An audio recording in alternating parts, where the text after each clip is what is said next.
back to Sustainable You.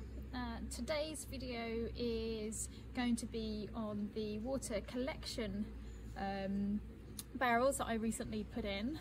So essentially we had first of all this very small sort of water collection barrel here that was coming off the greenhouse.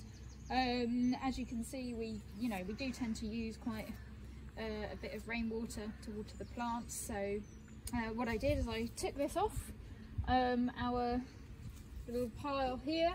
The other annoying thing with that one was that it was just too close to the ground, so you can actually get a watering can underneath. So a tip there, make sure that you do that. We found these food safety barrels in the garden, so we decided to repurpose them.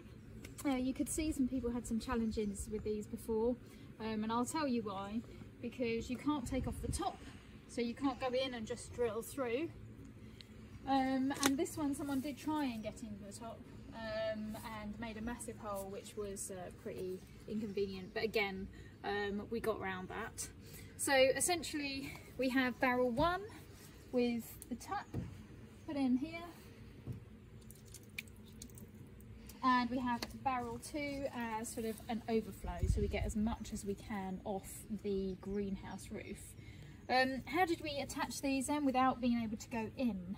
Well, very clever person that I saw, basically, well, what I did was drill through these to start with a fairly big drill head.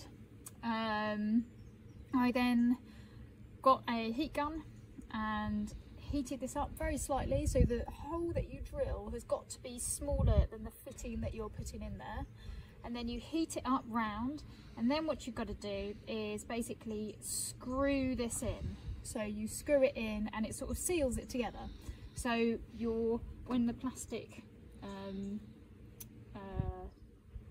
cools down, it kind of tightens up to it. So you've ended up got this, and that now doesn't come off, and it's really nicely sealed. The other thing we did as a prevention is we just put some sealant around here, but it seems to work pretty well. I might need to redo this here, it's slightly drippy, but generally we don't lose a lot of water, so that's pretty good.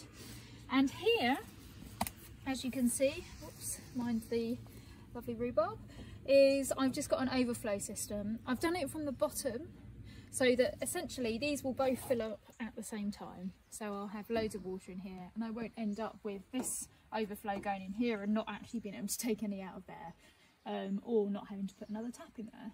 Which will happen if it was at the top. Exactly. We don't really have an overflow though. No, we don't have an overflow from the secondary barrel. So yeah, good point. Yeah.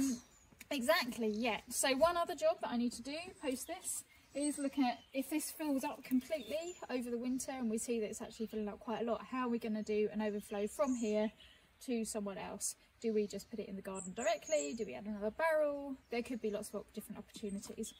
So yeah, that's pretty much it from the barrel overflow part. I will just quickly talk about something that I had to do here. Was because this obviously is a little bit shorter, I did have to cut this, so I basically just cut that, reattach this and put it here. I've just put the tape over there to stop mozzies going in and laying their eggs, something that we had previously happening, which was a bit annoying. And so that's it, raised it above the ground, easy to put the wheelbarrow in.